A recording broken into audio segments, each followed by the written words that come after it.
Hey there. So Easter is just around the corner and we get to celebrate the resurrection of Jesus, the thing that all of Christianity hinges on. It's the thing that makes it so that we can become right with God. It's the thing we celebrate because where we should have died, Jesus took our place.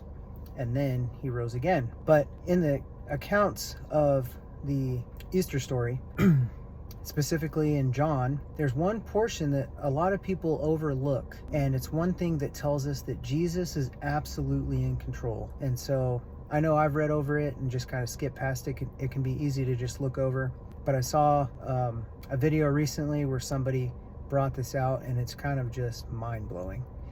So first off, let's go back to Job.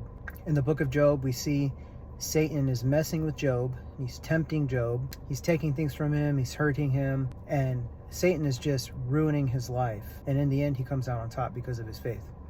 Well, in that, he was only able to do that because God gave him permission. So think about that. In John, there's a chapter, I believe it's 13, where it's recounting the Last Supper.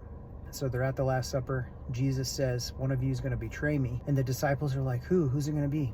So Jesus says, I'm going to take this morsel, and the one I give it to is the one that's going to do it. So he takes the morsel, he gives it to Judas, and then the word says that Satan enters Judas. So Judas is possessed by Satan.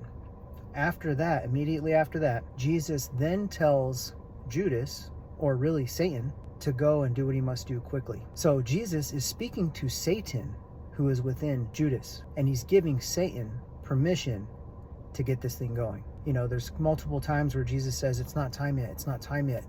But finally, when it became time, finally at that last Passover meal, the Last Supper, Satan entered Judas, and Jesus looked at Judas and gave Satan permission. He is in control. It was part of the plan the whole time. He looks at Judas, he looks right at Satan and tells him, let's do it.